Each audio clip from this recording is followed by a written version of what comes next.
My mom is a weird woman. Don't get me wrong, I love my mom, but she had strange priorities in the 2000s. The games I played when I was very little were chosen carefully based on their rating. She wanted kid friendly, innocent stuff. The only online game I was allowed to play was Webkins, and she watched me like a hawk, and this all lasted until I was 9. Fair, right? I mean, she's my mom. Of course, she wants the best for her youngest kid. But this didn't always apply. My family had frequent movie nights when I was little where they put on sometimes R-rated movies and all I'd get was cover your ears. I can hear someone screaming for their life, but I can't use Club Penguin, seriously? Anyways, this meant that there were times where games slipped through the cracks. I had Call of Duty on my DSi, which was an experience. I watched my brother play GTA San Andreas a lot. There was one game though that I played every single week that she did not care about. I went to my grandparents' house almost every Tuesday when I was little, and for some reason, I don't know why, my grandfather loved Serious Sam. Born in 1945, loved Serious Sam.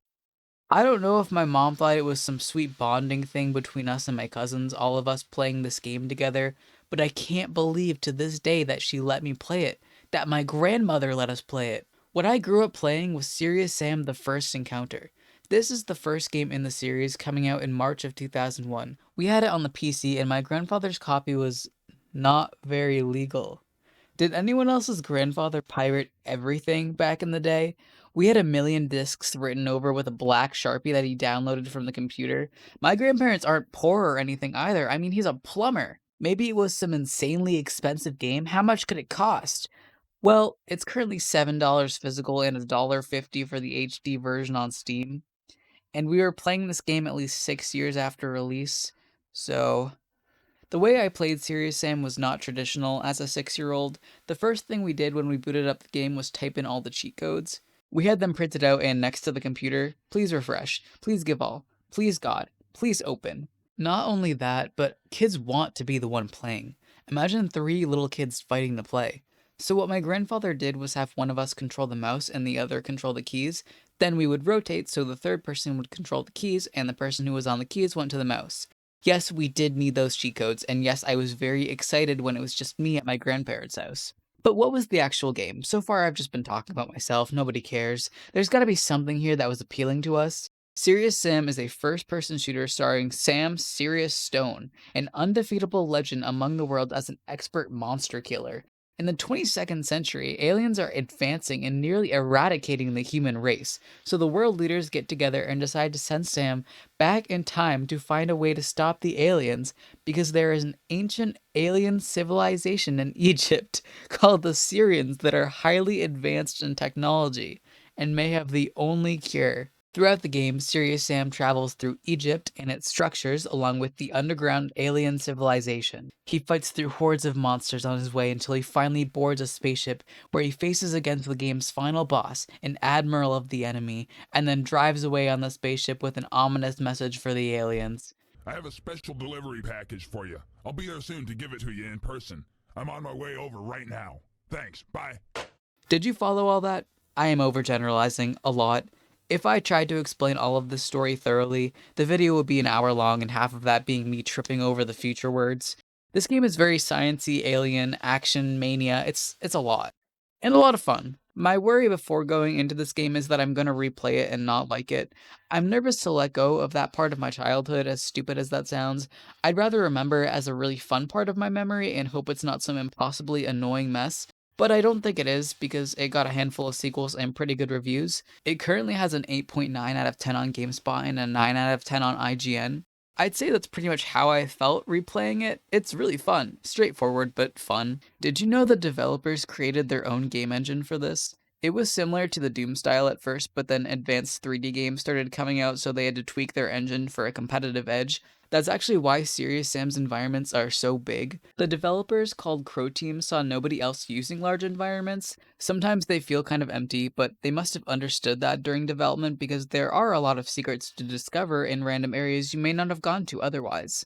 The engine they created is also open source, which I thought was really cool, so if you ever want to make your own Serious Sam game, have at it. Crow Team hasn't really put out anything else I've heard of. Its main focus since 2001 has been Serious Sam, with another series called the Talos Principle thrown in there, which is a puzzle-based game. Serious Sam's the only first-person shooter they've ever made. The gameplay is pretty classic to any of its type around the time. Think Duke Nukem and Doom. It's around 6 hours in length, likely less so depending on what difficulty you're playing on. There are 13 levels in total with 2 secret ones. You fight your way through monsters, collect anything you need, rack up points if you're into that sort of thing, and kill the boss. It's a little predictable, which is a reason I'm not big on first person shooters in the first place, but it's fun, especially with how many enemies there are to kill. And the graphics are not bad at all. They're not beautiful, they're not perfect, but they still hold up, and a lot of the areas are really pretty. They did have Egyptian culture to work with, so they had an advantage there, but the outdoor levels are quite scenic. The Oasis was always my favorite. Something is especially nostalgic about it to me. I gotta talk about Serious Sam's voice though. He is so cheesy. I look forward to every single line to see how stupid it gets. The first time I reheard his voice after 14 years, it all came back to me. It was like reliving a long lost memory. Sam, I am. Now that's some serious firepower. Seriously, is that the best you can do? The enemies are another thing I vividly remember. Not going off official names here, I'm going off what we called them. There was the bomb guy who went, ah, that I hated. It wasn't just one of them, there were always a handful at once, and they'd blow up if you got too close. Oh, yourself!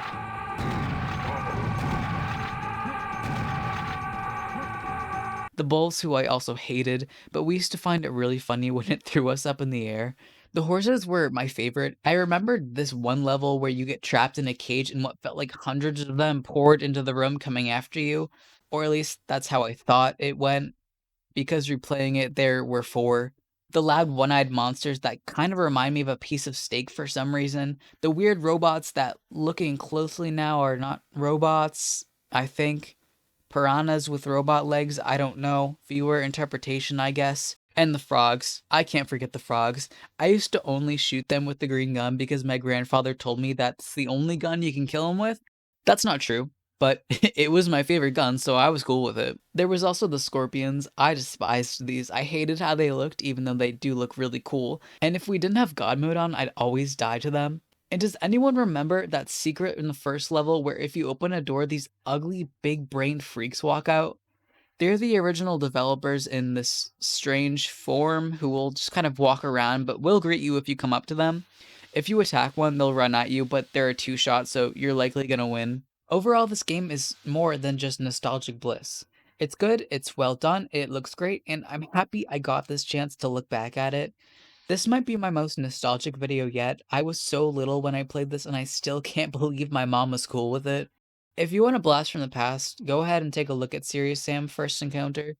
If not, no worries. My bad. And if you're still here, thanks for watching. This game's really dear to my heart despite its content, so it means a lot to me if someone fully made it through. Thanks.